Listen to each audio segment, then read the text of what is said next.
Chest up, shoulders back.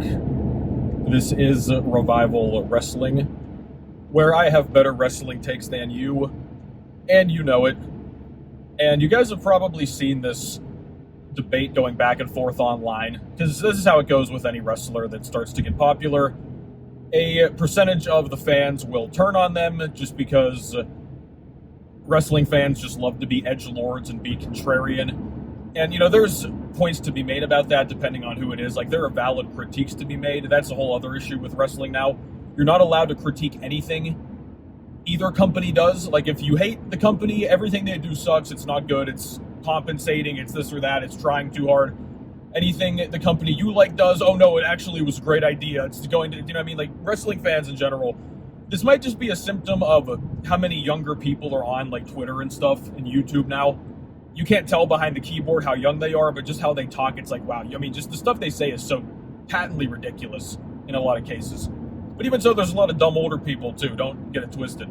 Anyway, we're talking about L.A. Knight. He has really shown, and this is an argument I've made, that people seem to still, you know, they still think that you can just make people over. It's like, oh, just push them out in front of the crowd and give them some wins or TV time. It's like, no, man. Wrestling at its core is still about charisma, because we see a lot of these guys that, this happens in AEW, WWE, all these companies, they try to push these guys and they don't get over with the crowd, or, you know, they might get a little bit over, but the crowd really does not care that much. It's just obviously never going to happen. LA Knight was jobbing for so many months. You guys remember leading, like, into, I mean, what, he really took off around, like, summer of this year? I mean, dude, he was just losing and losing and losing. Even if he was kind of in decent spots with, like, Bray Wyatt and Undertaker, I mean, he was just always taking the L constantly. And I guess they wanted him to pay his dues, and he did. He's about to face Roman Reigns at Crown Jewel in like a week from now. It's crazy because this is a guy who, I mean, I'm trying to think, when was the last time we had a guy that was this genuinely over, that had this much innate charisma? Like, every time he comes out, doesn't matter where they are, what's happening, he gets a big pop. The crowd hangs on his every word, they chant along with him, right? I mean, he's got all those little catchphrases, yeah, all this other stuff. But that leads into why a lot of people now say that he's basically just a ripoff of the Attitude Era.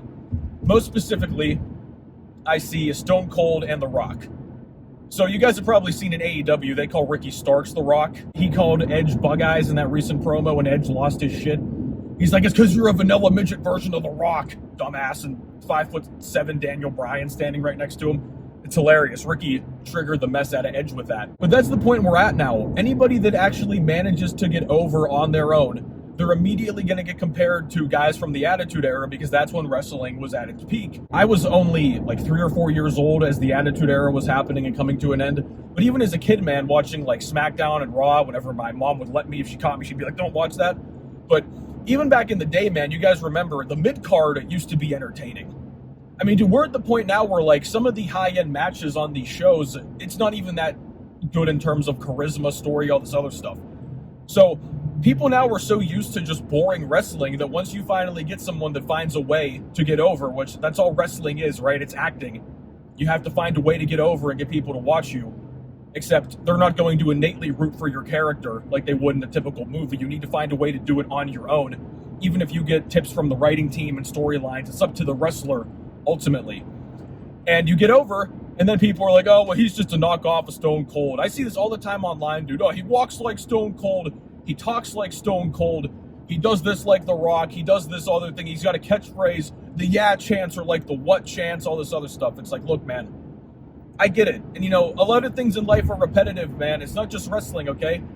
Think about any pro sport, right? Some new prospect comes up. They're really talented. They immediately get compared to the guy that came before them. And they get compared to the guy that came before, right? It's just a never-ending cycle.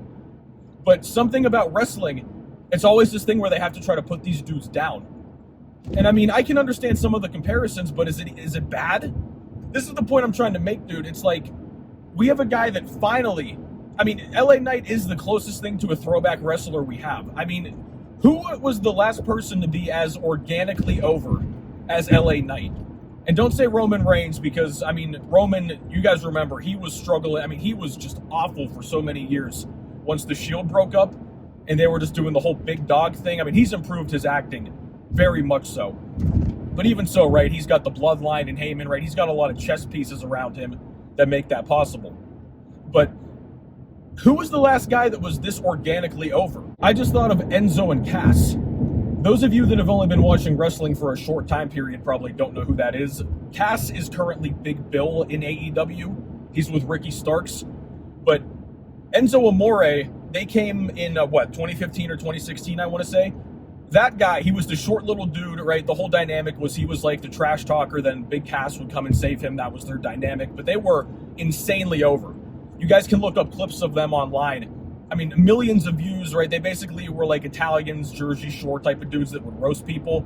I think NXT currently has a tag team that is attempting to sort of recreate that Jersey Guido Italian thing, but they're never going to be able to do it ever again as good as Enzo and Cass did it.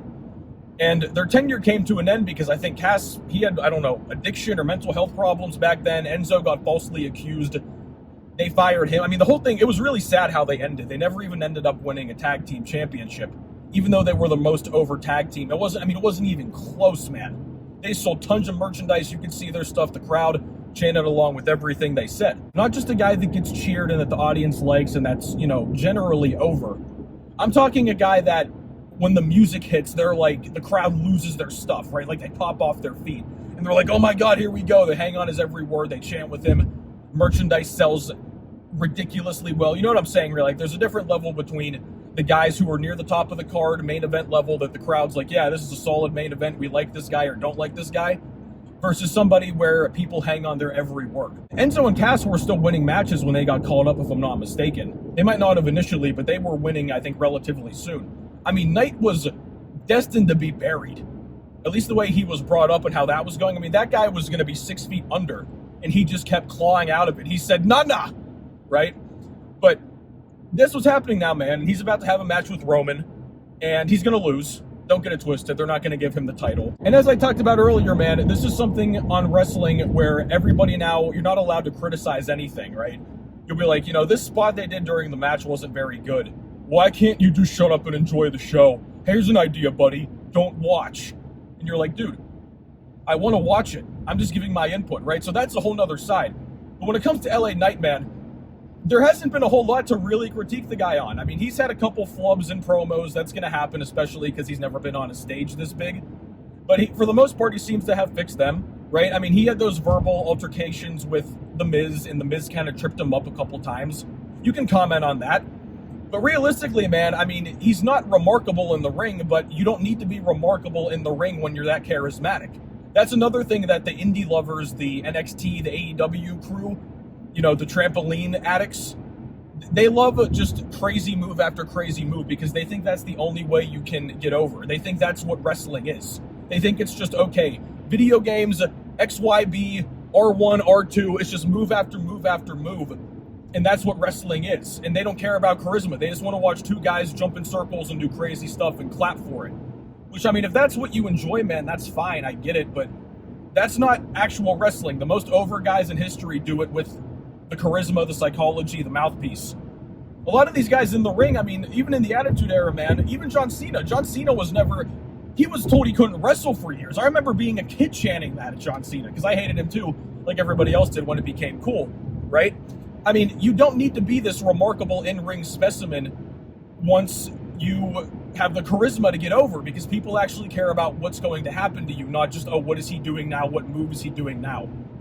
That's why a lot of these guys struggle now, because every guy that comes up out of wrestling school in the indies, they can flip and dance, but you get them on the microphone, everybody falls asleep. So given the fact that LA Knight has held his own in these segments, he crawled up from where he started.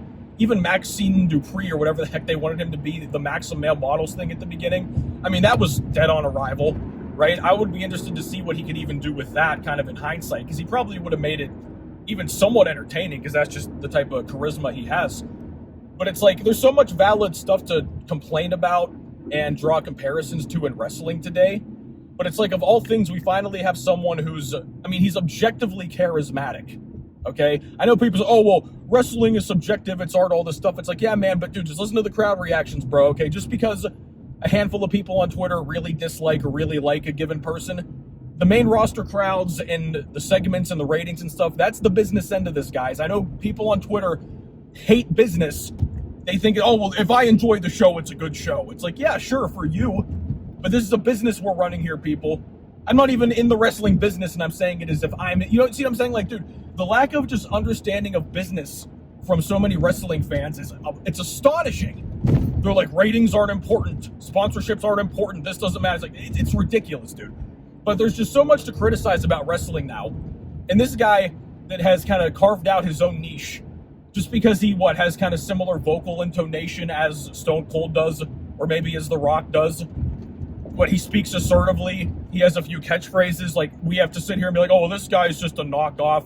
He's a fraud. He's just cosplaying as this or that. Like, dude, if you're somebody who's facing LA Knight, that's a good insult. Okay, to be like, you're just a cosplay of the legends, you bum. You haven't done anything yet. That actually works in a promo. But as actual wrestling fans, like, we finally have somebody who's charismatic. Something, I mean, who knows, right? WWE is still notorious for dropping the ball. You never know with them. But we have someone here that, I mean, he's going to be, as it looks like, he's going to be stationed in position at the main event for a while now. I mean, he's an older dude, so I don't think it's going to be a terribly long time. But even so, man, it's like there's so much to criticize and so much bad, so much pure garbage, so many vanilla losers that get pushed in wrestling. And we finally have a guy that isn't that. I mean, he's got all this stuff, right? He's solid in the ring, not amazing, he's not remarkable, but he's solid. He can work. He's got the psychology. He's got a physique. He's very charismatic. People hang on his every word. And we still got to sit here and complain about it. Like, that's the IWC now. Let me know what you think.